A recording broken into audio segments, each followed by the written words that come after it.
As I said, we've done these debates now all over the country. Our first time here, we started back in 2006, and what we usually like to do is have a little bit of a chat about how we got here and why this debate and why now. And to have that conversation with us, I'd like to introduce a law professor from Georgetown University and a director of the Rosencrantz Foundation, which brought Intelligence Squared US to the United States. Please welcome Nicholas Quinn Rosencrantz.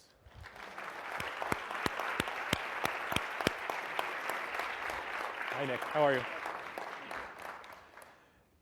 So, Nick, as I say, it's our first time here. How did this end up happening? So I was actually up here speaking at a Federalist Society conference about intellectual diversity in the legal academy, and a student came up and suggested that we bring IQ Squared up here. And the more that we thought about it, the more we thought it was actually kind of a perfect fit for the IQ Squared mission. And why is that? Well, so a premise of American law is the same premise as IQ Squared, which is that the best way to get to truth is to hear zealous advocates on both sides. And so there's a sort of a natural affinity between American law and what IQ Squared's trying to do. Let's talk a little bit about the timing then. I mean, the topic has been around for a long time and has gone through many ups and downs and iterations. Why revisit this topic now? Well, so a couple of reasons. One is there is a pending Supreme Court case called Schwett, and so people are watching that one closely. It'll be interesting to see how that turns out. This case suggested that affirmative action might not be just constitutionally permissible, but actually constitutionally required. So that was a sort of a novel suggestion in the case below, and now the Supreme Court is considering that. Then a second reason is one of our debaters, Professor Sander, has just advanced kind of a new argument, which is that affirmative action actually harms the people it's intended to help. And that's quite a controversial argument, obviously, and surely, and certainly not everybody buys it. It'll be very interesting to see whether that argument ends up having some traction. So I'll be watching for that in particular. All right, so we have a lot of good reasons for this to be happening now, and we have some spectacular debaters. You know some of them, and you'll meet some others. So let's welcome them to the stage and thank Nick Rosencrantz. Thank you. Thanks, Nick. I'll take that along from you.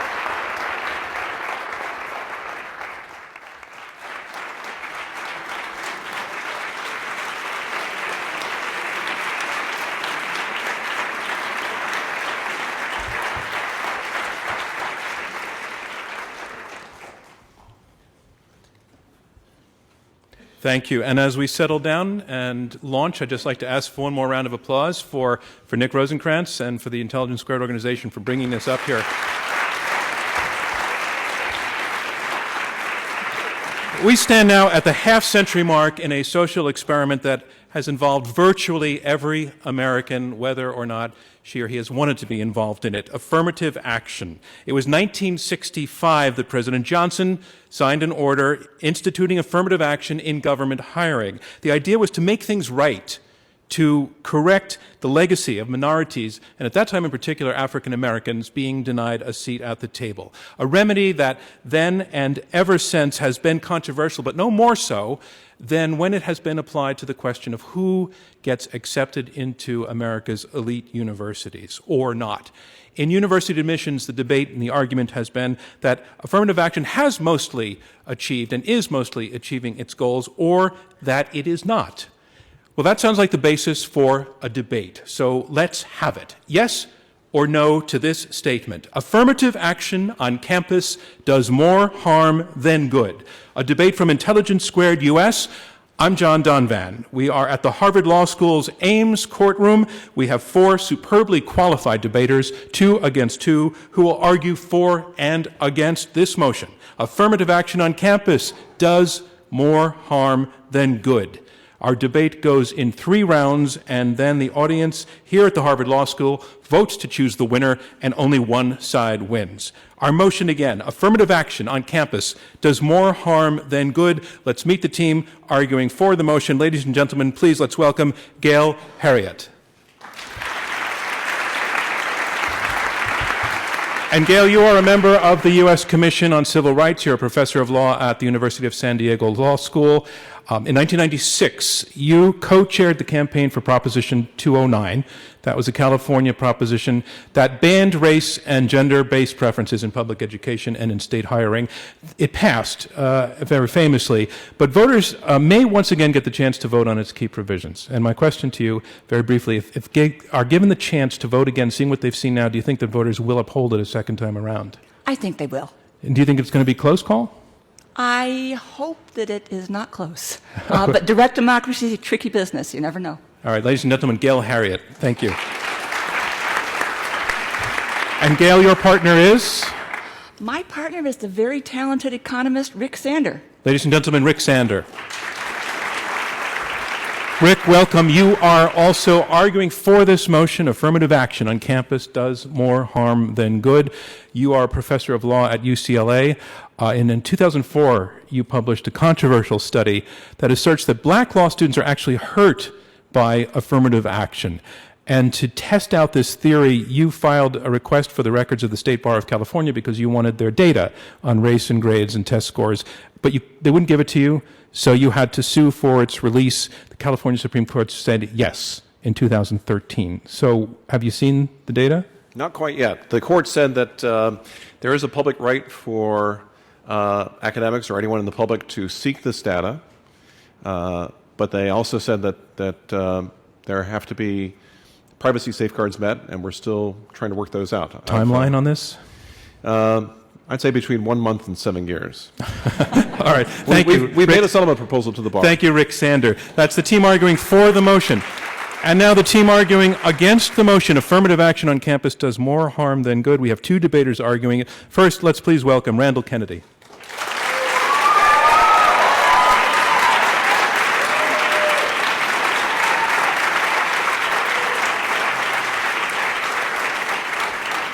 Randall Kennedy, this is a hometown crowd for you. You are the Michael R. Klein Professor of Law at the Harvard Law School. You're the author of 6 books, including Sellout, The Politics of Racial Betrayal. You're the author of a book with the N-word in the title.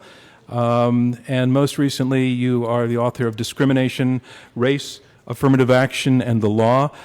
You've been described as being something of an iconoclast, and it's been said that your classroom, like your books, can be contentious. So is it your intent to push people's buttons? Sometimes. How about tonight? No. No, okay. And your partner is Randall Kennedy. My partner is Ted Shaw of the Columbia University Law School. Ladies and gentlemen, Ted Shaw. And Ted, you're also arguing against the motion that affirmative action on campus does more harm than good. You are a professor at the Columbia Law School. You've been involved in 2 landmark Supreme Court affirmative action cases. You played a key role in drafting the admissions policy upheld in Grutter versus Bollinger. You were lead counsel for Black and Latino interveners in Gratz versus Bollinger. And in 2003, writing for the majority in Grutter, back then Justice O'Connor on the Supreme Court had predicted that 25 years from now, racial preferences would no longer be needed. That would put us 14 years away now. So, Ted, is that plausible? Well, I always wondered where that number came from, but in any event, after Justice O'Connor left the bench, she and one of her former clerks authored an article in which she repudiated that statement. So the 25 years is off? Well, I'm not sure it was ever on. It was always dicta anyway, but she doesn't believe in it anymore. All right, ladies and gentlemen, Ted Shaw. Thank you, Ted Shaw. Our motion is affirmative action on campus does more harm than good. And in this debate, there will be a winner and a loser. You, our live audience at the Harvard Law School, will have the chance to choose our winners by voting twice, once before you hear the debate and the arguments, and once again afterwards. And the team whose numbers have changed the most will be declared our winner. Let me turn off my phone. And while I'm doing that, Randy, I just wanted to say, I think you should pull up, just for the sake of the microphone, to pull up to the table. That distance is great. So you helped me cover my phone faux pas. Thank you. So let's get on to the first round of voting. The motion is this: affirmative action on campus does more harm than good. If you go to the keypads at your seat, we want you to tell us now where you stand on this motion. Push number 1 if you agree with this motion. push number 2 if you disagree, and push number 3 if you're undecided. If you push the wrong button, just correct yourself. The system will lock in your last vote. The other keys are not live. And remember, you're going to vote a second time, and the team whose numbers have moved the most in percentage point terms will be declared our winner. So our motion is affirmative action on campus does more harm than good. Let's start with round 1. Round 1, opening statements by each debater in turn. They will be 6 minutes each. Gail, you can step to the lectern.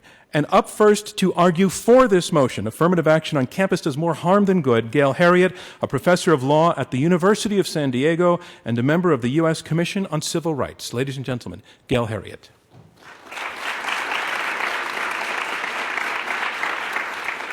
Thank you. Good evening, ladies and gentlemen. Rick and I are here to make a very narrow point. Race preferential admissions policies are doing far more harm than good. The very large preferences that are now routinely employed by colleges and universities produce fewer, not more, black scientists, black engineers, and black medical doctors. They produce fewer black college professors and very likely fewer black lawyers. We are talking epic policy failure.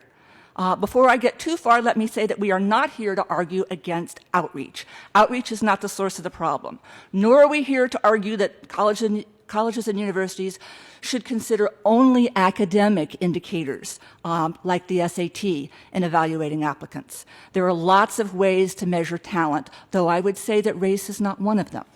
But let me get back to my main point. Race preferential policies don't work. How can that be? How can giving minorities a friendly leg up produce fewer minority professionals? Well, let me explain.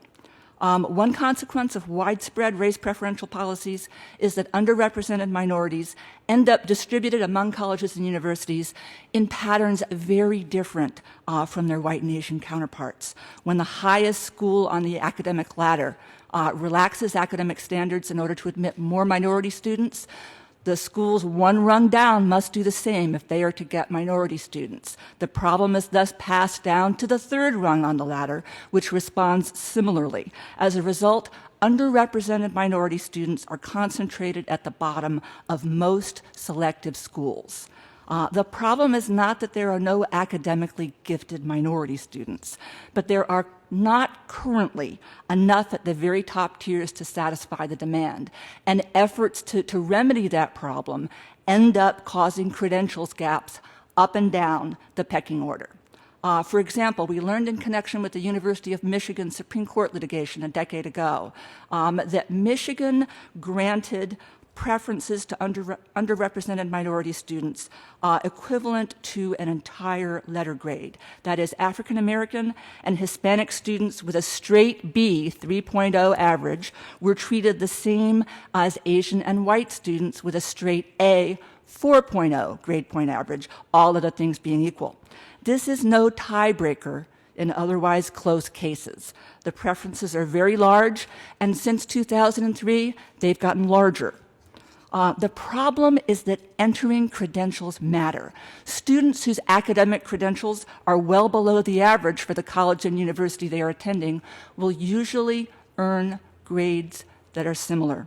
While some students outperform their entering credentials, just as some students underperform theirs. Most students will perform in the general range that their academic credentials suggest, and anyone who thinks otherwise is engaging in wishful thinking at student expense. No serious supporter of affirmative action denies this. The strongest evidence of backfire comes from science and engineering. Contrary to what some people think, college-bound African American and Hispanic students are just as interested as white students in majoring in science and engineering, actually a little more so, the numbers suggest. But these are difficult majors, and many students of all races abandon that ambition. African American and Hispanic students jump ship at much, much higher rates than do whites. It's not surprising that those students, again of any race, who give up on science and engineering disproportionately have lower entering academic credentials. But what some do find surprising, And what is key to the argument that we're making this evening is that 4 in-depth published studies by researchers at Dartmouth, the University of Virginia, and Duke, among others, and also one unpublished study so far by Rick here, all demonstrate that part of the effect is relative. An aspiring science major who attends a school where she's in the middle or towards the top of her class in entering credentials is much more likely to persevere and ultimately succeed than is an otherwise identical student, same entering academic credentials, who attends a school where her academic credentials put her towards the bottom of the class. Put differently, preferences hurt. They don't help. The difference is not trivial, ladies and gentlemen. We would have a lot more science and engineering minority students graduating with that degree if we engaged in race-neutral admissions policies, or at least did not give so great a preference to students. A similar study by Stephen Cole and Eleanor Barber shows that minority students who attend colleges where they're entering credentials put them at the bottom of the class do not aspire to go on to graduate school and to become college professors in the same numbers as their identically credentialed minority counterparts who are attending somewhat less elite schools. And the reason should be obvious. Students who get good grades in school tend to like school, in part because they correctly note that they're good at it. None of the results in any of these studies has been controversial. No one has rebutted any of it. The only mismatch study that's received any kind of criticism is Rick's initial study of law school mismatch, where data is hard to come by. But some of the very same people who criticized that study are the ones who are actively trying to prevent him from getting more, better data. Gail Harriet, I'm sorry, your time is up, and thank you very much. Great. That speaks volumes. Thank you, Gail Harriet. Our motion is affirmative action on campus does more harm than good, and our next debater is going to speak against this motion. He's Randall Kennedy, the Michael R. Klein Professor of Law at Harvard Law School and author of the book For Discrimination, Race, Affirmative Action, and the Law. Ladies and gentlemen, Randall Kennedy.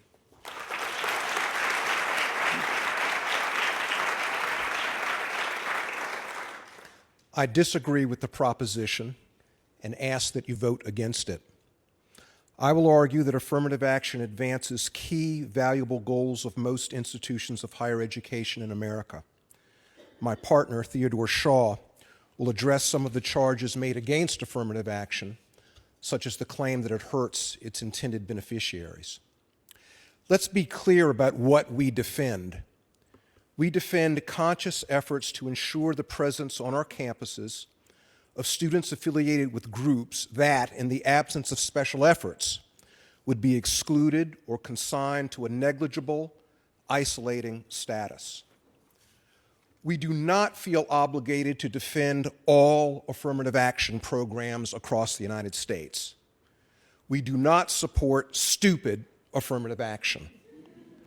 But we do support the sensible affirmative action that has been the characteristic sort practiced on campuses across much of America, including admissions policies that, under certain circumstances, select certain candidates over others with superior conventional credentials, such as standardized test scores and grades. Educational institutions have a wide array of goals that are advanced by affirmative action. All seek to create excellent environments for teaching and learning. Their leaders insist that racial and other sorts of diversity is essential to realizing the pedagogical mission that they envision. They maintain that racial diversity acquaints students with unfamiliar perspectives and sentiments, and that it assists in preparing students for an increasingly cosmopolitan country and demanding world. This belief is held not only by academic administrators, it is also held by the executives who head many of the nation's leading business firms, the executives who submitted amicus curiae briefs to the Supreme Court several years ago, in which they strenuously argued in favor of affirmative action programs on campus and convinced the court, in the words of Justice Sandra Day O'Connor, that the educational benefits of diversity are not merely theoretical, but real. Some educational institutions see it as part of their mission to do what they reasonably can to assist in rectifying past racial wrongs. Aware that mere cessation of invidious racial discrimination will often fail to undo the lingering effects of oppression in the past, these institutions engage in affirmative action to assist racial minority candidates who, though qualified in absolute terms, might otherwise lose out in competition for admission with those advantaged by racial or other sorts of illicit but deeply entrenched privilege. Some educational institutions see it as part of their mission to correct or offset invidious discrimination that constitutes an invisible headwind that impedes racial minorities, women, and others who still face pervasive societal bias. These institutions make special efforts to identify talent that, in the absence of affirmative action, would go unrecognized or underappreciated. These programs have served to encourage students and prospective students who might otherwise have been discouraged, mistakenly believing that the monopolies of the past were unchangeable. You will hear much from our adversaries about the supposedly dysfunctional side of affirmative action. I urge you to keep in mind that affirmative action has supplied a tremendous incentive that has prompted thousands to elevate their sights and pursue ambitions that they would not have otherwise pursued. This point strikes home with me with special force because I am one among those many thousands. Some educational institutions see it as part of their mission to facilitate racial integration.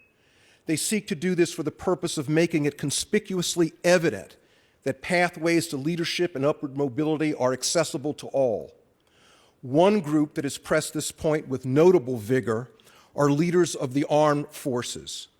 They have repeatedly argued that racial diversity in the officer corps of the military is essential as a matter of national security, and that at present the military cannot achieve an officer corps that is both excellent and racially diverse unless the service academies use race-conscious recruiting and admissions policies. That affirmative action supports the educational missions of institutions of higher education, that it supports their ambition to assist with the task of correcting past and present injustices, that it facilitates racial, gender, class, and other sorts of needed integration, is more than enough to justify its continuation. Please join with me in supporting affirmative action. Please vote against the proposition that it does more harm than good. Thank you. Thank you, Randall Kennedy. And a reminder of where we are halfway through the opening round of this Intelligence Squared US debate. I'm John Donvan. We have 4 debaters, 2 teams of 2, fighting it out over this motion. Affirmative action on campus does more harm than good. You have heard the first 2 opening statements, and now on to the third. Debating for this motion that affirmative action on campus does more harm than good, let's introduce Richard Sander. He is a professor of law at UCLA School of Law and co-author of the book Mismatch, How Affirmative Action Hurts Students It's Intended to Help and Why Universities Won't Admit It. Ladies and gentlemen, Richard Sander.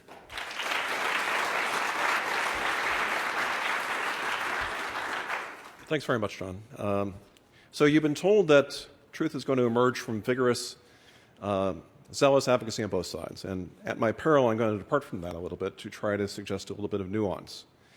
Because it seems to me that when we pose the question as an empirical one, is it doing more harm than good rather than a moral one, is affirmative action right or wrong, we sort of take on the hats of social scientists. And if we're going to approach it scientifically, we need to be candid about certain things. So let me try to introduce some candor. Let's compare law school and medical school. Now, we're going to get more into the Q&A about the actual merits of law school mismatch, but assume that I'm right for the moment, that if you compare 2 students who go to different law schools, one with large preferences and one without, the one who receives large preferences is 2 or 3 times more likely to fail the bar exam. That event happens after the student has graduated from law school. And students who fail the bar, as one scholar has put it, are marooned. The law school is no longer interested in their fate, and they've kind of given up on them as alumni contributors. Let's compare that with medical school. Medical school, there's also something like the bar exam. It's called the national boards. That's taken halfway through medical school up to the second year. If a student fails the national boards, then at many medical schools, they're put in an academic support program. There's an effort to try to remediate and to try to help that student succeed. And there's some evidence that that works. So that means that affirmative action might be beneficial if we sort of provide the right institutional support to go with it. That generally is lacking. So that's one reason why, on balance, I think there's a harm. Another example is when we think about science mismatch, as Gail brought up. As she said, there are now 4 peer-reviewed studies that show very clearly that if you receive a large preference into a college or university, you're 50 to 75% more likely to drop out of your science career on your way to getting a BA. And frequently, people drop out of college altogether. That has been shown to happen when you have a very large preference.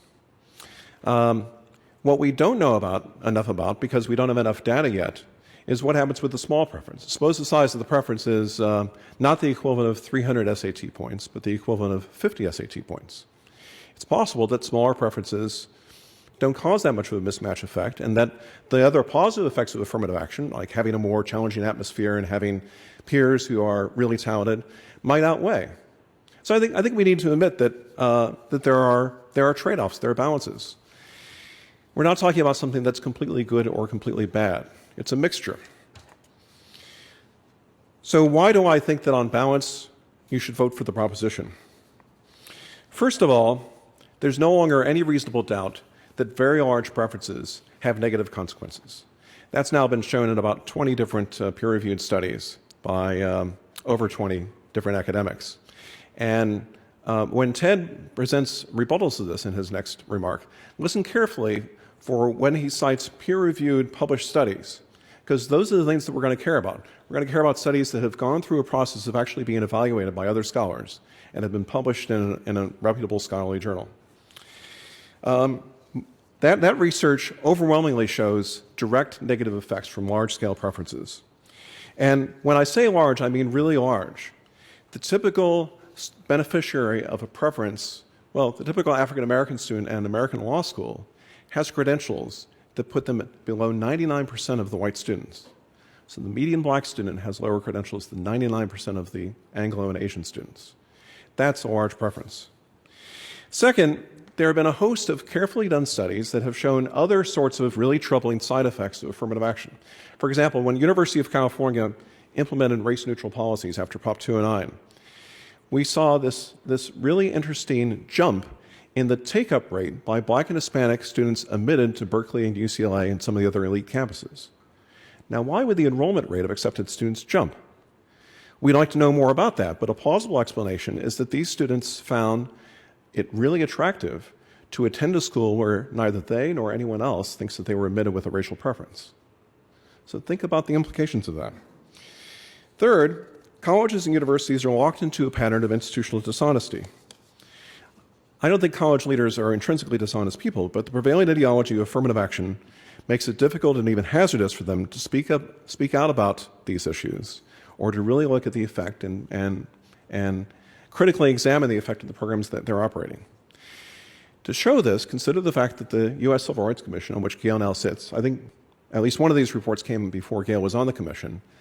2 reports of the commission have shown significant mismatch effects and have raised very troubling issues about it. Neither of these reports has ever been acknowledged by a higher education leader in America.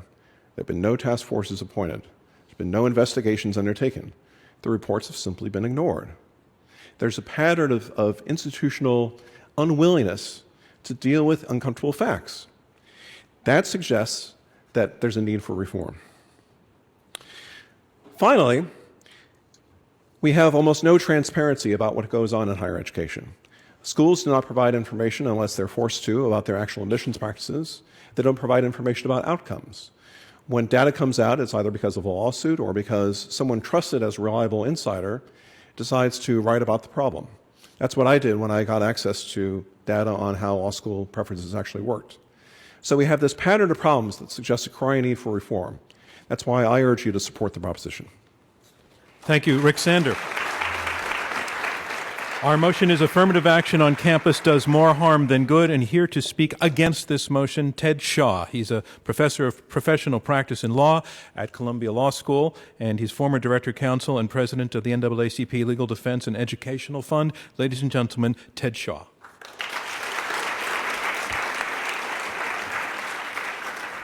Thank you. I urge you to vote against the proposition that affirmative action does more harm than good on campus. First, let us define what affirmative action is. It is a conscious attempt to admit students from groups that have been underrepresented to campuses and universities at selective institutions. We can talk about preferences, we can use a lot of loaded terms, but that is the essence of affirmative action. When we talk about harm, what kind of harm are we talking about and to whom? This debate has proceeded, focusing almost exclusively on African American students on campus, which echoes the reality, the continuing reality in our country, which is that most of the heat when it comes to issues of race is felt along that traditional black-white line, even while the country has always been multiracial and diverse. There's lots of affirmative action that has existed and continues to exist in our colleges and universities, quite aside from the issues of race impacting African Americans. Of course, historically, there was a great deal of affirmative action in this country for white males. Even today, although almost no one talks about it, there is affirmative action for males generally, because women, in many instances, are outperforming men academically. In colleges and universities concerned about having gender balance on campuses have quietly placed a thumb on the scale when it comes to male applicants. There are differences between performances on standardized tests and in GPAs for that matter among ethnic and racial groups that we don't talk about a whole lot. Generally speaking, white students are being outperformed by Asian and Asian American students on standardized tests. Does that mean that white students who are not admitted to institutions of higher education because they should not be admitted rather, because they're being outperformed? No. Colleges and universities don't simply take students in rank order and admit them solely on the basis of test scores and GPA. No one talks about stigma being visited upon women who have been beneficiaries of conscious efforts to open up opportunities in higher education. No one talks about stigma being visited upon white students who may have lower GPAs than Asian American students or lower test scores. The only stigma conversation is a stigma with respect to African Americans, people of color, but particularly African Americans. And I submit to you that that fact reflects that we continue to struggle even in 2014 with the age-old rumors of intellectual inferiority of African Americans.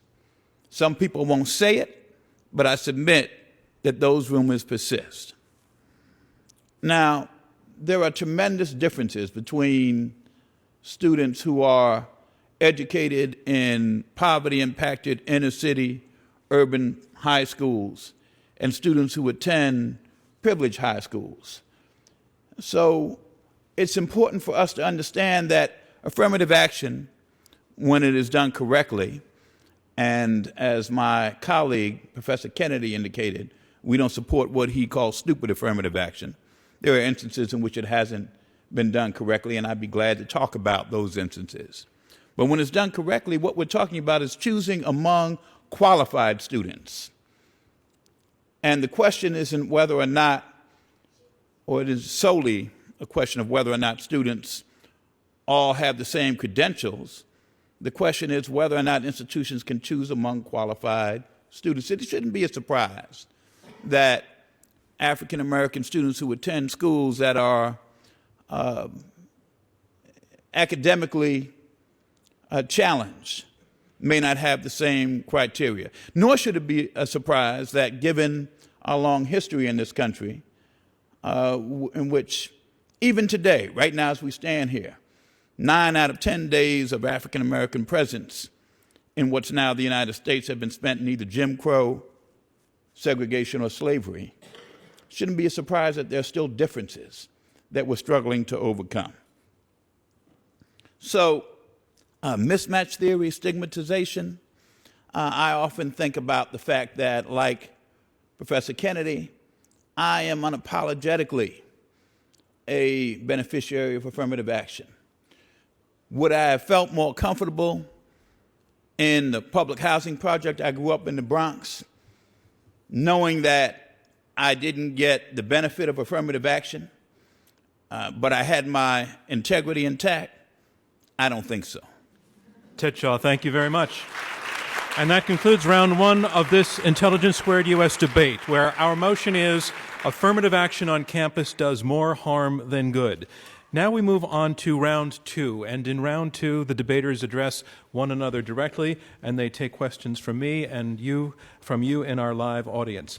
We have heard arguments from both sides now. The side arguing for this motion, affirmative action on campus does more harm than good, Gail Heriot and Richard Sander, have, first of all, they've told us what they're not arguing. They're not arguing that all forms of affirmative action are doing more harm than good. They're fine with things like outreach, but it's the mechanism, they say, of racial preferences that they call misbegotten. They argue that it backfires and hurts those that it is meant to help, that minority students can find themselves boosted into an academic pool in which they're in over their heads, and that they fail, therefore, that they become discouraged, and that if they fail, it means that racial preferences as a tool have failed, although they say that universities do not want to admit this and will not share the data on this. The side arguing against the motion, Randall Kennedy and Ted Shaw, they did not directly address the argument put forward by the other side, but they're taking another crack at this. They're basically telling you that affirmative action has done more good than harm. They're saying that the case for good comes from not only the impact of affirmative action on a wider student body, of the experience of greater diversity, but that also, in a sense, the symbolism of affirmative action in itself encourages people who might never have attempted to get into an academic, high academic setting to reach for something they may not have believed in before. They argue that this struggle is not over, that the issues and the deficits, social and economic deficits that affirmative action were meant to address linger on today. So those are basically the two arguments, and I want to work through and revisit some of all of this, but work through it a little bit step by step and take to the side that's arguing against this motion, since you did not address the main point that your opponents made, the mechanism by which they say that affirmative action and large preferences. Actually, I'd like to ask you one more time to define what you mean by large preferences, Gail. You said we would be graduating more engineers and more scientists from minority groups, except that we're not, because we're giving them such a great preference. What is a great preference? Well, I think the example from the University of Michigan is a good one. It was an entire letter grade on the GPA, or alternatively, 300 points on the combined SAT. Okay, so I just want to make sure that we all know what it is we're talking about and what this disagreement might be about on this issue. So I want to go to the other side, and maybe I'll take it to Randall Kennedy. So your opponents are arguing that there's this dynamic by which a minority student who is not who does not as academically prepared, perhaps as measured by SAT scores or GPA or this high school of his origin, shows up in a place where he's up against some tough competition, and it kind of breaks him, breaks his spirit. He drops out. he changes out of the sciences, he never graduates, doesn't do the bar, whatever it is, that's the dynamic, that you can see the psychological rationale that's being put forward there. I don't know if you want to take that on or the numbers or what, but if you could respond to it. Sure, I'd be happy to respond. And there are a couple of responses. First, my adversaries make reference to studies that posit the mismatch thesis, which has been posited for a long time. Maybe there's something to it. In fact, I think in some instances there are. It should not be, we should not accept this, however, as an uncontroversial proposition. The fact of the matter is that there are people who have studied the same phenomena who disagree very much with Professor Sander and others who have made the sort of claims that you've heard. You've heard the claim, for instance, that affirmative action actually decreases the number of black lawyers. There are other people who've studied the data and have come to a very different conclusion. So the empirical situation is itself, it's controversial. It's not clear cut. Furthermore, I'm willing to stipulate, for the sake of argument, I'm willing to stipulate that what they say is true. So let's stipulate that. I'll give them that. Then the question becomes, what of it? My opponents have a certain strange solicitude. They want to save the people, they want to save African American and Latino students from getting the invitation to selective institutions. No one is forcing anyone to attend these institutions. If they don't want to go, they don't have to go. So but I think that there are, but why would we not allow people the opportunity to advance themselves if they, so desire, and if these institutions believe that it is in their interest, their institutional interests, to invite these students to come. Let me take that to, who would like to take that? I'll take it. Okay, Rick Sander. So we may be able to resolve this debate and just come to agreement. I will agree with Randall that I withdraw all my objections to affirmative action if colleges and universities will adopt the following practice. When they accept someone for admission, they also provide a detailed statement of how that student's credentials predict their performance.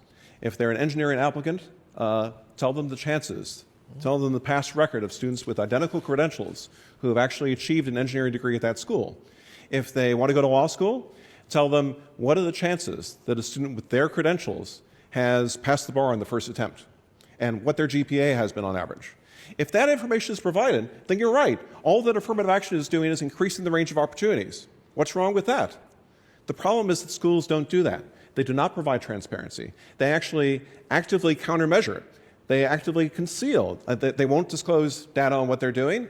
They tell students that everyone has the same chance of success. Everyone is equally qualified and will have the same outcomes. These things are manifestly not true. So students are accepting offers based on dramatic misinformation.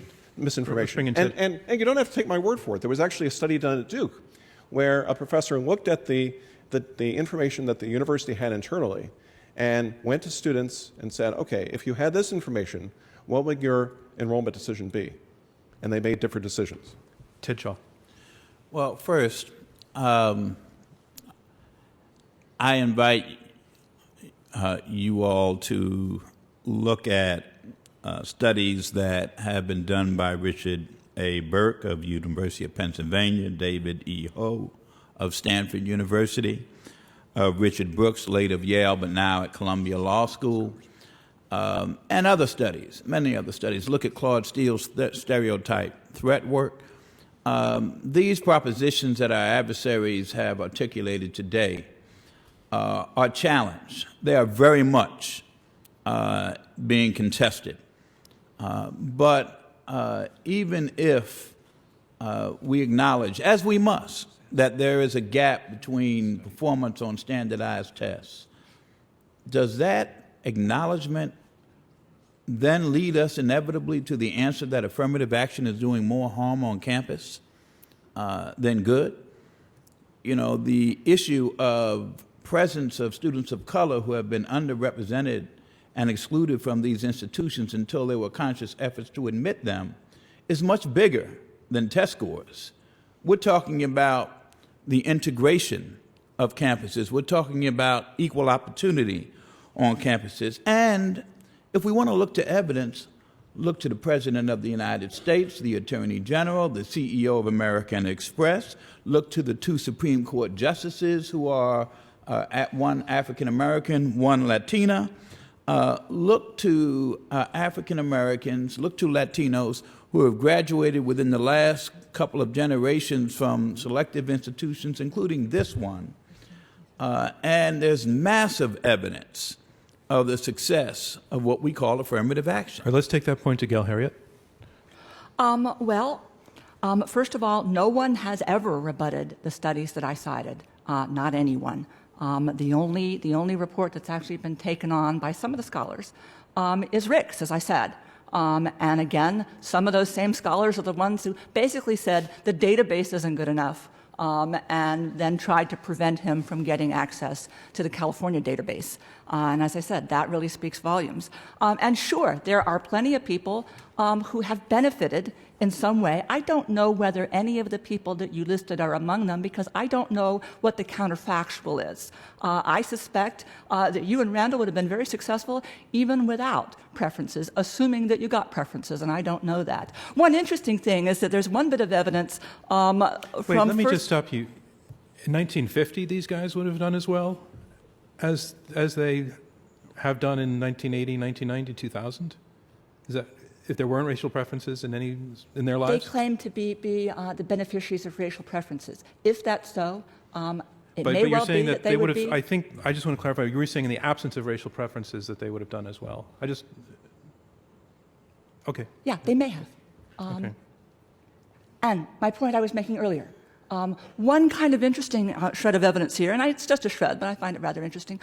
First Lady Michelle Obama actually did a senior thesis on the issue of how blacks at Princeton integrate into society. And one of the things that she found, she polled, I believe it was 400 black alumni of Princeton. Her response rate was really not very high, so I'm not claiming this is a very scientific report, but it's interesting. She actually found that before Princeton and after Princeton, that was her comparison, that black students felt that they were just as comfortable with whites on athletic basis, I believe on several social bases, but it came to comfort with whites on an academic basis, they actually became less comfortable after Princeton than what they were before, which was an interesting result. Ted Shaw? Or Randy, Randy hasn't had a shot in a bit, so if you'd like to speak, or you can pass off. Go ahead. Ted Shaw. Well, a couple of things. One, Gail, it's a wonderful thing if nobody's ever rebutted you. That seems to me to be different from what my experience in academia is generally with studies, but I'll check it out. Not rebutting more me, importantly, but the studies. I have you.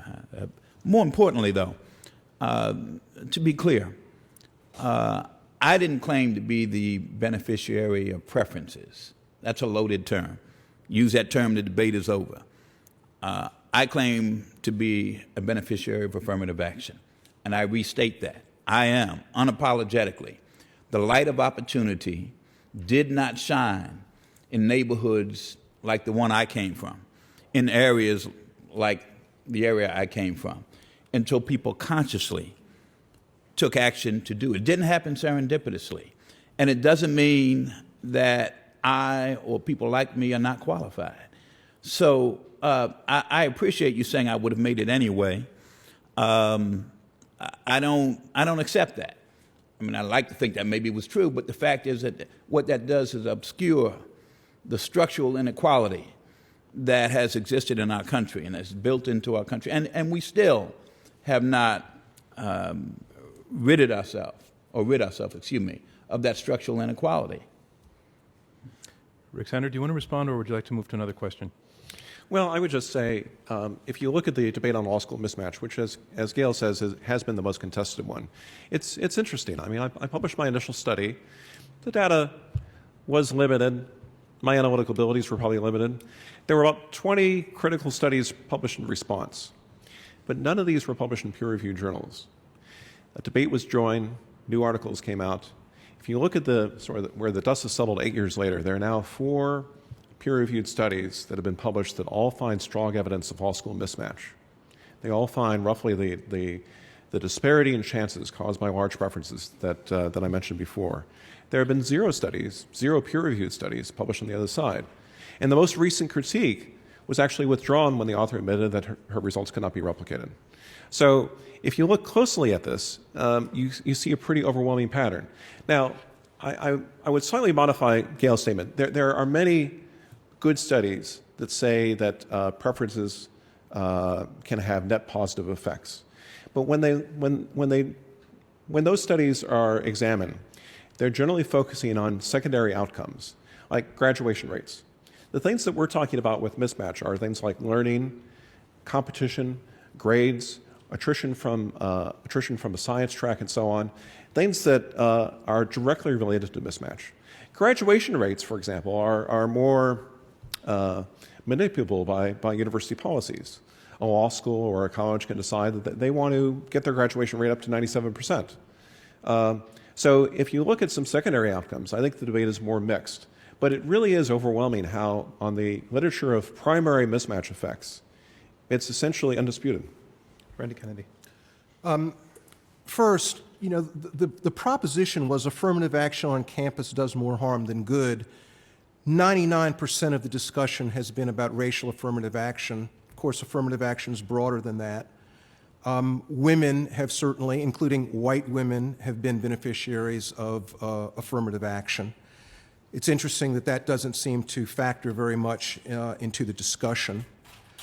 I would like very much to take Professor Sander up on his comment about how he would withdraw his objections if more information was presented about, what happens with a student with this background getting into the school. I take you up on that. Now, in taking you up on that, what you have implicitly said, I take it, is that actually with more information, you are fine with affirmative action. And in fact, in your comments, you said over and over again, you're not really so much against affirmative action, you're just against excessive affirmative action. Audience, I want you to be very attentive. I want you to be very attentive to the disjunction within the side of my adversaries. Because one speaker is totally against affirmative action and speaks in terms of laissez-faire, let the chips fall where they may. Of course, we know where the chips will fall. That is one speaker. That seems to be Gail's position. No, I'm Gail's with you. Gail's position seems to be let the chips fall where they may. Let's not have race be involved at all. Professor Sanders' position seems to be considerably different. His is more of, there's too much affirmative action. His is a tweaking position. All right, let me stop you because Gail objects to your characterization of her position. Actually, I would be absolutely delighted if we just disclosed, because I think that would do a world of good. I would be very happy. I think that's a much better solution than waiting and having the debate go on for decades here. If we could disclose, and we could do that starting today, and do it honestly, I think that would go a very, very long way to solve the problem, because I think students would catch on and they'd do the right thing. If we could decide on behalf of every law school and every medical school to do that today, then, man, we're in business, and we might as well quit early and go out and have a beer. Great. So we have affirmative action. You're fine with affirmative action, just more disclosure? If that's the case, then I think that we do have consensus. Relative to debating for 20 years. It's a good compromise if we actually could do it now. But I think actually if you paid attention to the mismatch literature, you're going to get more and more persuaded to our side. Let me bring in Rick, and I'll come back to this. I mean, it's not a bad thing if we end up agreeing by 7 o'clock.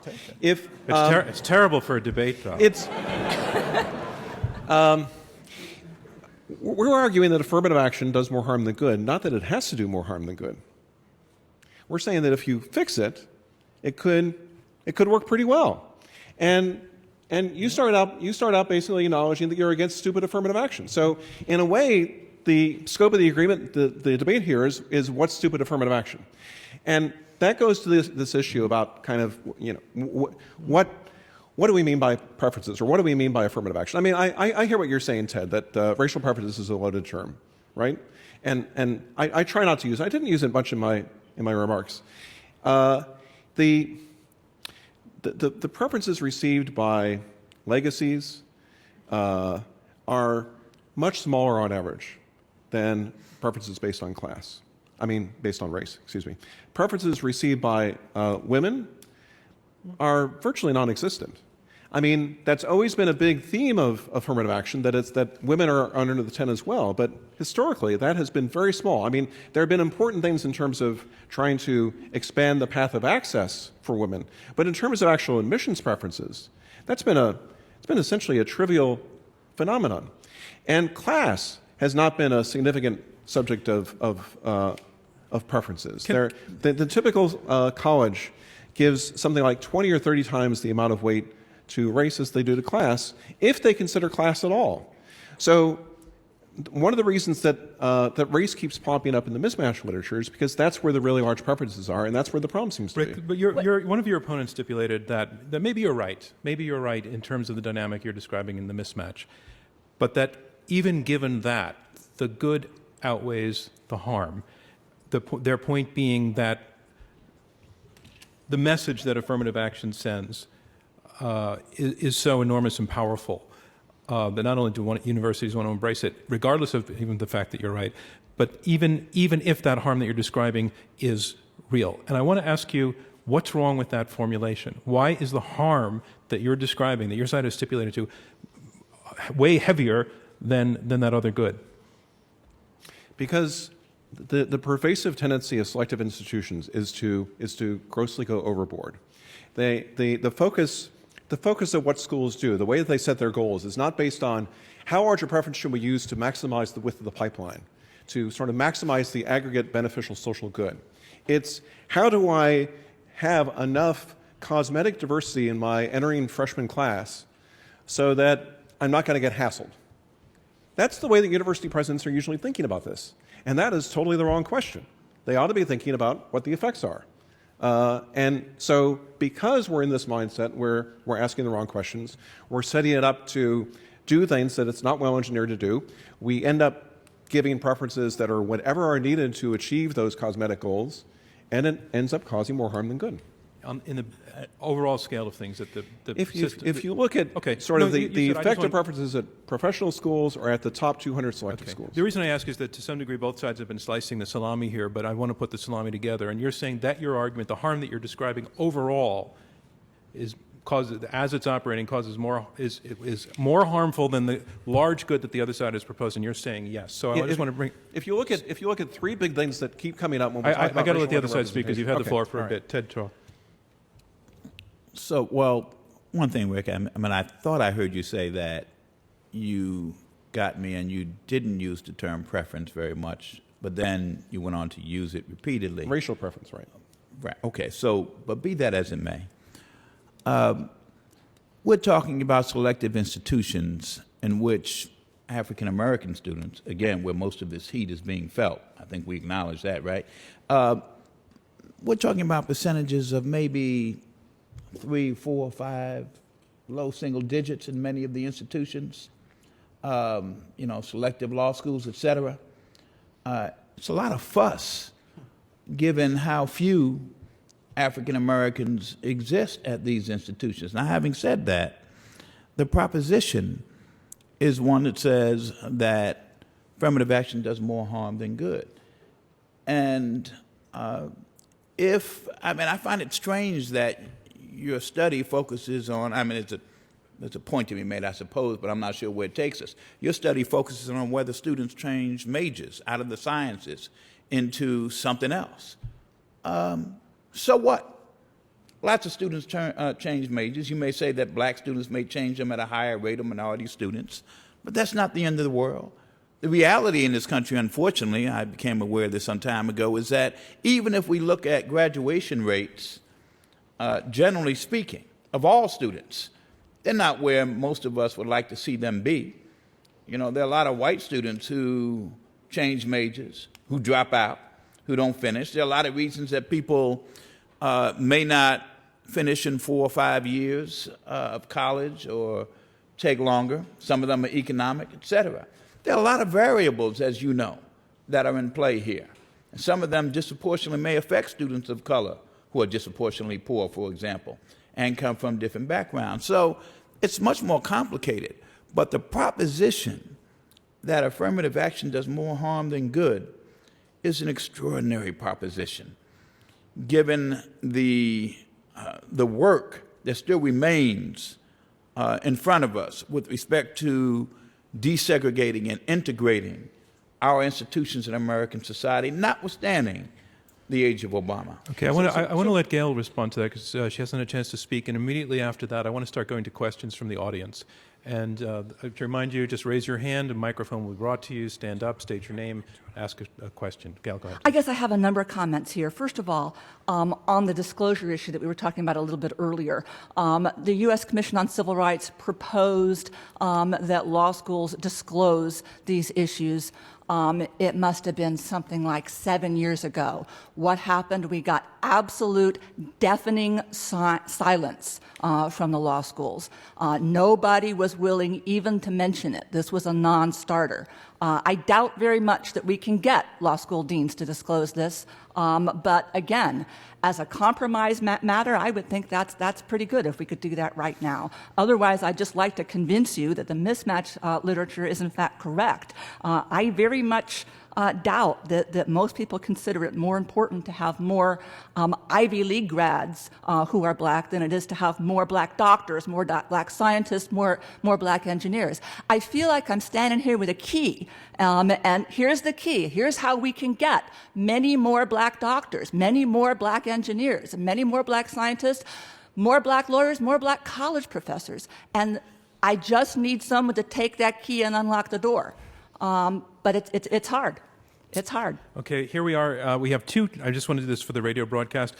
A reminder of where we are. We have two teams of two debating this motion. Affirmative action on campus does more harm than good. On the side arguing for the motion, Gail Heriot and Rick Sander. On the side arguing against the motion, Randall Kennedy and Ted Shaw. We are in the middle of the question and answer section, and tonight's debate is being broadcast worldwide on our website, iq2us.org, and on fora.tv. If you're watching on the live stream, we want to hear from you too, so send us your questions on Twitter or Facebook using the hashtag #AffirmAction so we don't miss it. And be sure to include your city, your state, your first name, and your college if you're a student. So let's go to some questions. If you just raise your hand, I will find you right down in front, sir, and just wait till a microphone reaches you from your right side. It'll be coming in.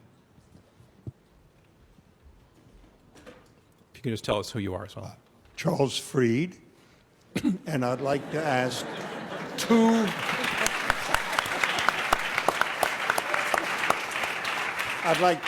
two back-to-back extremely short questions. You're so breaking our rule, but I'm going to give you a pass. I'm going to ask Richard and Gail what they think this country would look like today if 40 years ago, and for the last 40 years, there had not been any affirmative action. And I'd like to ask Randy and Ted what this country will look like 40 and 50 years from now if we continue having affirmative action the same way we do now. Rick Sander.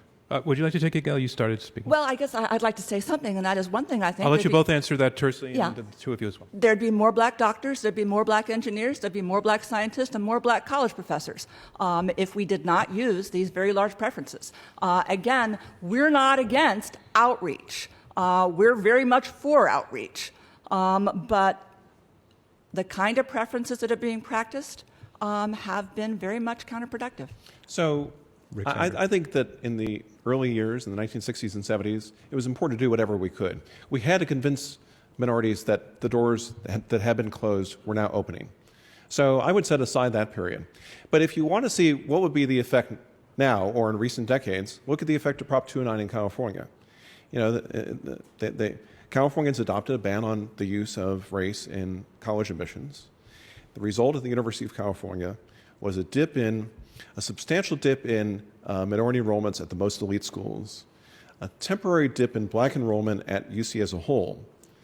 But within 4 or 5 years, the schools had launched enough outreach efforts to reverse that and to be above their pre-209 minority enrollment levels. In the meantime, students had cascaded to less elite institutions, and they were completing science degrees at a much higher rate. They were graduating at a much higher rate. They were especially graduating in 4 years at a much higher rate. They had higher grades. So the overall effects of this quasi-natural experiment are resoundingly positive. All right, let me go to the other side, and this is your chance not to rebut this, but to respond to the question. Yes, I think that it was an excellent question from Charles Fried, and my response is that if we continue to have affirmative action as we presently have it, we will continue to see the further desegregation of strategic institutions in American life. The fact of the matter is that in institutions like the one we're in, situated in right now, in many other elite institutions in American life, we are just seeing the fruits of desegregation. We still have a long way to go, and I hope that affirmative action will continue. And it seems to me that over the next half century, we will continue to see what we have been seeing for the past 40 or 50 years, which is a much fairer, a much a better American life. So it does not. I'm not bothered whatsoever by the prospect of a continuation of affirmative action as it is characteristically practiced now. And Ted Shaw. So, first, in order to answer that question, I think we'd have to have, and I know you've been engaged in these discussions for a long time, we'd have to have a discussion about the legal basis for affirmative action that exists now, the remedial and the diversity legs. My hope would be that there would come a time within the period that you identified where it wouldn't be necessary to consciously put a thumb on the scale in order to achieve that kind of diversity. But with respect to the remedial leg, which basically the Supreme Court has thrown under the bus, but nonetheless the jurisprudence is so convoluted that we still have a subterranean discourse about that, that when race no longer is a cause for unearned privilege or unearned disadvantage at the moment of birth or through life, then I'd be more than happy to let it go, not to talk about it anymore. I long for that day to come. All right. But we're not there. More questions? Ma'am? Thanks. I'm not sure if any camera can find you. Maybe if you came out to the center aisle. My name is Danielle Kim. I'm a student at the Harvard Graduate School of Education. I'd like to make the point that Asian Americans also face significant racism in society today, yet they're at an enormous disadvantage in gaining admission to highly selective colleges. So under affirmative action, do you believe that Asian Americans have an equal opportunity to succeed? Could I ask you if you would be willing to rephrase that slightly differently and ask you if under current policies Asian Americans are harmed? Yes. Would that work for you? Absolutely. I'd just like to plug it into our actual motion. Do you believe that Asian Americans are harmed under current affirmative action policies? Randy Kennedy. It all depends on what sort of Asian Americans we're talking about. I think that some Asian American groups, they may be harmed.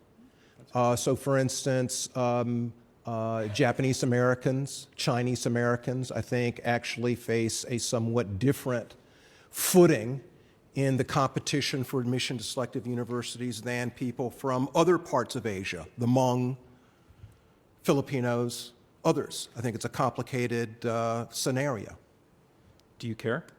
I'm sorry? Do you care? I'm not being facetious. In the terms of your saying, maybe some people will be harmed on the current thing, but for the larger sake, the system should largely operate as it is for the foreseeable future. Do you care that there are harms to somebody who, in the category you just described? As far as I'm concerned, in our discussion of this, it's not, frankly, about individual desert or individual harm, so long as it's not invidious, so long as it's not, trying to stick it to a group because of group membership. What we should be interested in are, policies that overall will advance the purposes of these institutions. But the angst in all of this comes from the fact that everyone experiences it as an individual on all sides of the equation. So why do you discount? I think I may be putting too many words in your mouth by saying discount, but why do you diminish the impact on the individual? Oh, I want to diminish it. So the person who's feeling this angst, I understand that they're feeling I understand that they're feeling the angst. They ought not. The fact of the matter is that we have all sorts of social programs that disadvantage people in various ways. We have all sorts of things that happen, when we have all sorts of things that happen and that disadvantage people, or when people face disaster in the middle of the United States. Let's say that there's been a flood, and Uncle Sam comes to me and says, we want you to pay more in taxes to help these people out. That's a political decision that's being made. I might not like it. I might feel that the pinch is being put on me. I don't think that's a good thing, but I do it because I'm part of the United States of America, and all people, all people ought to contribute to social missions that are worthwhile. I'm making the mistake of starting to be the debater with you, and I only was looking for clarification in your question, so I'm going to stop, but let the other side come back. The social mission of trying to overcome racial injustice in America is a social mission that ought to enlist all comers. I think we'd like to make two short comments. One is that we've generally disavowed the idea that we ought to make contributions based on race. And it's this very narrow focus on race that leads us into this bind. Because the logical implication of having large racial preferences for blacks, Hispanics, and American Indians is that there should be a large racial penalty for Asian Americans.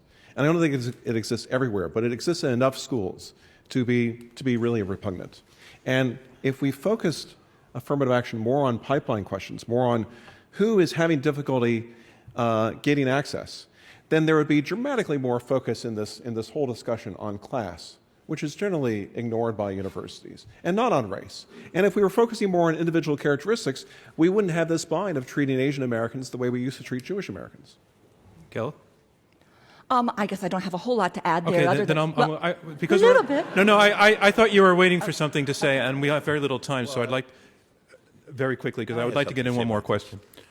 Look, very quickly on this. I think that this is a thorny and difficult question, although I agree with what my colleague Randy said about breaking down Asian Americans as a group. But my starting place in dealing with this question includes two points. One is that nobody has an absolute right to be admitted to these institutions. Keep that in mind. We're choosing among people who are qualified, and they have different backgrounds, different qualifications or levels of qualifications, but nobody has an absolute right. Secondly, I point to what Bach and Bowen said in The Shape of the River. The analogy they gave, you're in a parking lot, the big mall during the holiday season, and you see the handicapped spot. You can't find a spot. You see that spot. You say, you know what? If that spot wasn't there and they weren't giving that preference to handicapped people, I'd have been in that store and I'd be out of there. And you wouldn't, in all likelihood. There aren't enough, I contend, African Americans at these selective institutions to really account for the large numbers of others who don't get in and think that they didn't get in because African Americans got in. One more question. Right down front, thanks. Mike's coming from your left side.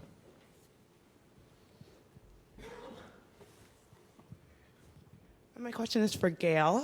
You mentioned that... Could you just tell us your name, please? Oh, my name is Rena Creefa-Johnson. You mentioned that your ideal system would be if the universities gave students information and then they would, I think the term you used was do the right thing. On an individual level, does that mean maybe going to a less prestigious institution with fewer resources and job opportunities just so that you maybe perform better in comparison to your classmates? I mean, I didn't say that was my ideal system. I'm not really quite sure what my ideal is. But what I did say is that, yes, if schools were to disclose what the success rate for students with that particular set of academic indicators and students were able to decide for themselves whether or not they wanted to take the risk, I think that's a tremendous improvement over what we have now. And in fact, that's exactly what the U.S. Commission on Civil Rights recommended that law schools do, and I voted for that report. And what's tragic, I think, is that schools don't want to disclose it. They don't want to tell students. I am not at all confident that even though as a group we're able to come to a possible settlement, I don't think you're going to get Harvard or any other law school to sign on to it. And that's a tragedy, I think. I just got the signal that we can stretch for one more question. Sir, right down the rear, thanks. Make it a doozy. Hi, my name is Alex Sullivan.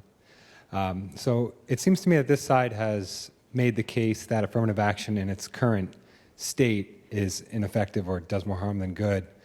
And I think they've been quite compelling to that end. So my question would be to the opposition, do you think that affirmative action, if we accept this motion that, as they put it, that in its current state it does more harm than good, do you think that in its current state that is not the case? That are you arguing that the ephemeral concept of affirmative action is in its end a good in its own end, or are you saying that in its current state everything is fine, we're good, currently we can just continue on as is? Except for stupid affirmative action, as you've made clear. Randy Kennedy. I think that improvements can always be made. And I think that the point about disclosure is a fine point. Again, I stated from the outset that, does affirmative action have difficulties? Does affirmative action have problems? Does affirmative action have risks? Does affirmative action have costs? Yes, it does. There's always a question of compared to what? I maintain that affirmative action, even with its blemishes, even with its many blemishes, has been better for our country, for our institutions of higher education, than the most likely alternative, which was nothing. And because your opponents have the last word in the next round, Rick, I'll give you the last word in this round if you would like to take it. No, I'm fine. You want to pass. Ladies and gentlemen, that concludes round 2 of this Intelligence Squared U.S. debate, where our motion is affirmative action on campus does more harm than good. And remember, we had you vote just before you heard the arguing begin. We're going to have you vote again immediately after this upcoming round. And remember, the team that has changed your minds the most or moved most of you to their side in percentage point terms will be declared our winner. But first, on to round 3, closing statements. From each debater in turn, uninterrupted, they will be 2 minutes each. First, to summarize her position in support of this motion, affirmative action on campus does more harm than good, Gail Heriot, professor of the University of San Diego School of Law and member of the U.S. Commission on Civil Rights. Ladies and gentlemen, Gail Heriot. Thank you. This should not be a liberal or conservative issue. And it didn't used to be. No less a liberal icon than Supreme Court Justice William O. Douglas made an eloquent plea on behalf of colorblind admissions policies back in the early 1970s. My personal favorite among the liberals on this issue was California Supreme Court Justice Stanley Mosk.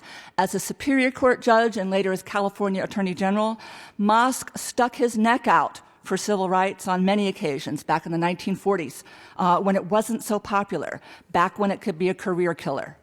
Mosk called race preferential admissions the sacrifice of principle for the sake of dubious expediency.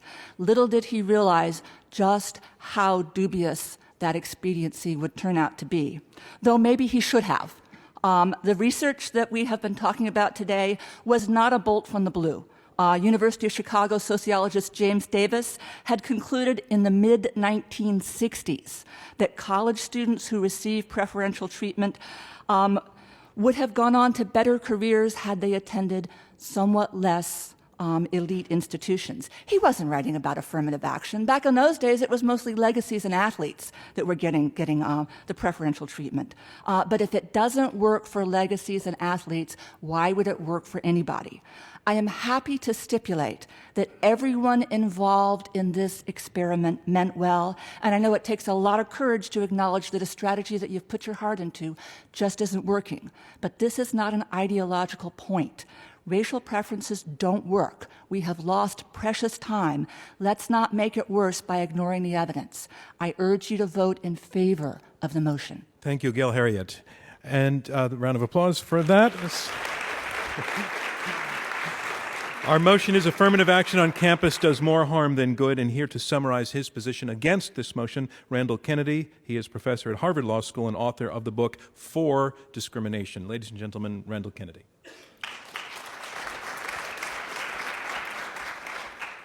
A good illustration of the way in which affirmative action has been helpful is attested to by, or is suggested by the actions even of people who say that they are against affirmative action. Couple of examples. Ronald Reagan.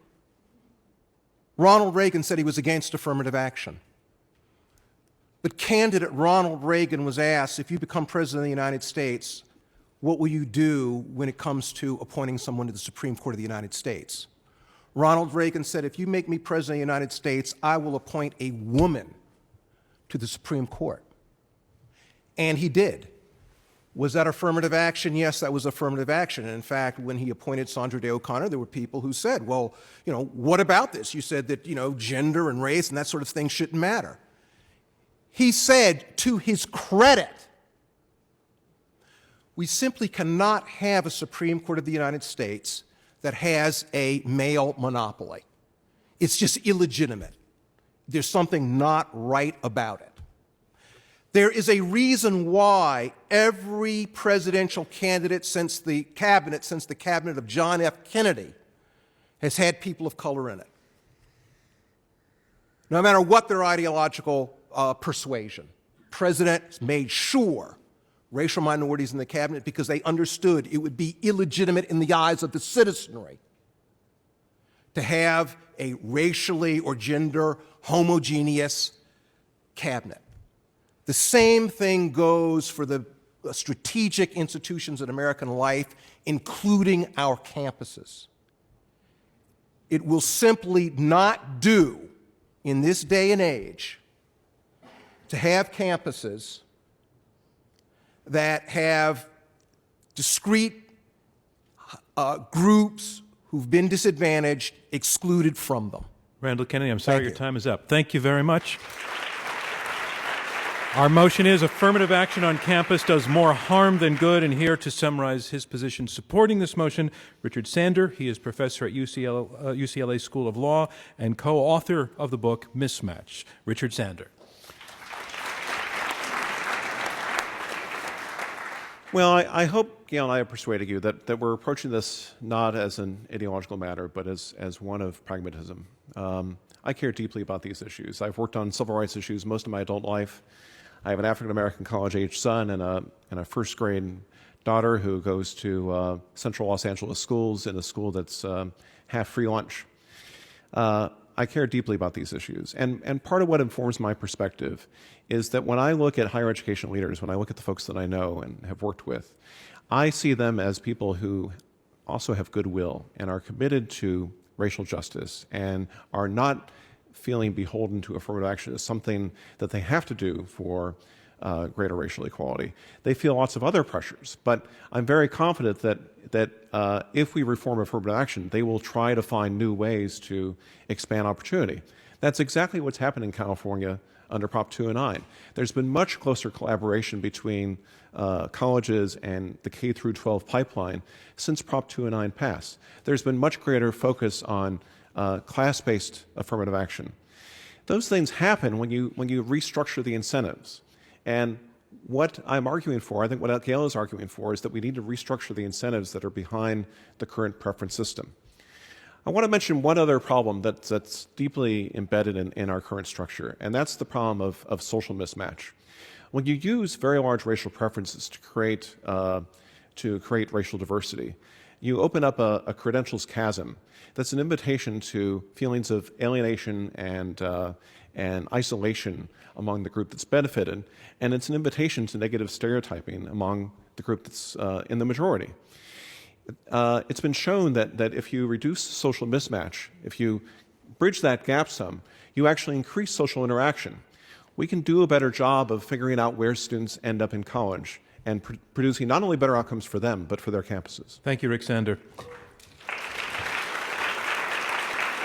Our motion, affirmative action on campus does more harm than good. And here with the last word to argue against the motion, Ted Shaw, professor at Columbia Law School and former director, counsel, and president of the NAACP Legal Defense and Educational Fund. Ladies and gentlemen, Ted Shaw. So let me thank our worthy adversaries for their participation in this discussion. Let me start by saying that there is stigmatization of African Americans in America. There has always been stigmatization of African Americans in America. And it hasn't been the consequence of affirmative action. It's part of our long history, our struggle with what's been this country's greatest demon.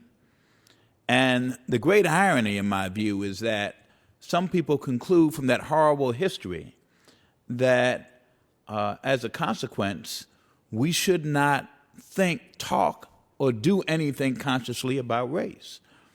They equate in a way that says that there is symmetry. Race-conscious measures aimed at including people with invidious racial discrimination that was based upon superiority and inferiority.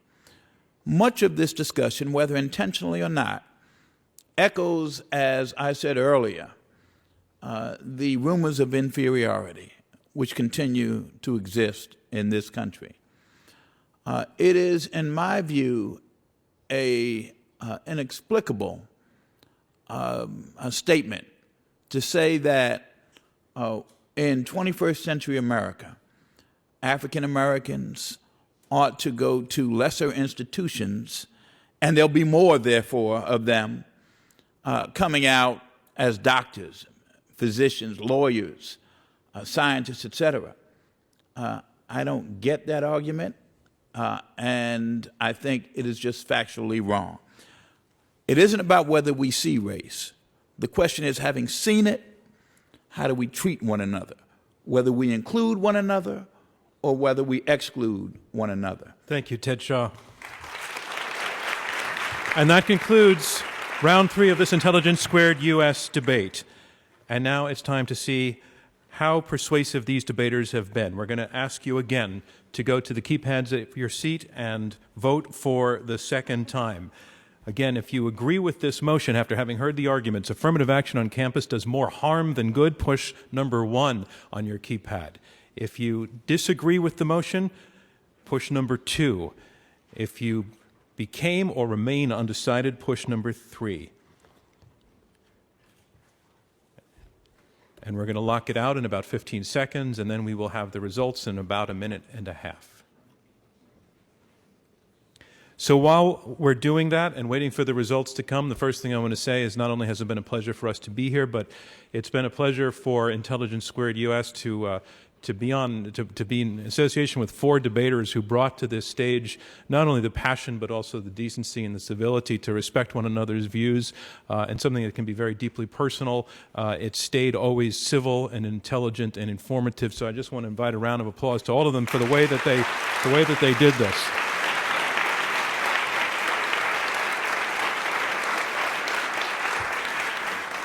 And on that theme, as Nick Rosenkrantz mentioned at the beginning, we came here because a student approached him after he was making a presentation and invited us to come up here, and he was with the Harvard Law School Federalist Society. But from that point on, his partner in bringing us here and in making arrangements and in helping us get on the stage was the American Constitution Society, 2 organizations that don't normally hang out at the same club room, really worked together to put this together for us, and we think in itself that embodies the kind of spirit of what we're trying to do. So we want to thank and congratulate both of those groups for doing that.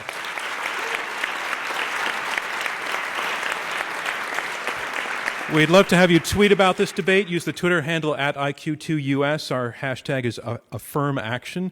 Our next debate is next week, March 5th, at the National Constitution Center in Philadelphia. The motion is, the president has constitutional power to target and kill U.S. citizens abroad. Supporting that motion, Alan Dershowitz, the Felix Frankfurter... I knew I was going to hear that. Professor of Law at Harvard Law School. Michael Lewis, a professor at Ohio Northern University's Pettit College of Law. Then on March 12th, we will be in New York debating the motion, Russia is a marginal power. The debaters include a political risk strategist, a former deputy national security advisor, and journalists from The Economist and London's Mail on Sunday. We want to encourage you to watch the live stream of any of these on iq2us.org or fora.tv and listen to these debates on NPR stations across the country, including here in this neighborhood. And you can go to Twitter and Facebook for to see what our upcoming debates are, and we are very, very open to taking ideas on topics. So if you have anything, please kick it in. Okay, so I have the results now. Remember, we had you vote once before the debate and once again after the debate, and the team whose numbers have moved the most in percentage point terms will be declared the winner. The motion is this: affirmative action on campus does more harm than good. Here are the results. Before the debate, 22% of you agreed with the motion, 48% were against, and 30% were undecided. So those are the first results.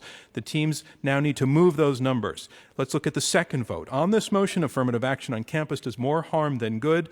The team arguing for the motion on their second vote, it's 36%. They went from 22% to 36%. They've picked up 14 percentage points. That is the number to beat. Let's see the argument, the side now arguing against the motion. In their first vote, it was 48%. Their second vote is 55%. They pulled 7 percentage points, but that is not enough. The side arguing for the motion, affirmative action on campus does more harm than good, has won this debate on our rules. We congratulate them and thank you from Intelligence Squared and me, John Donvan. We'll see you next time.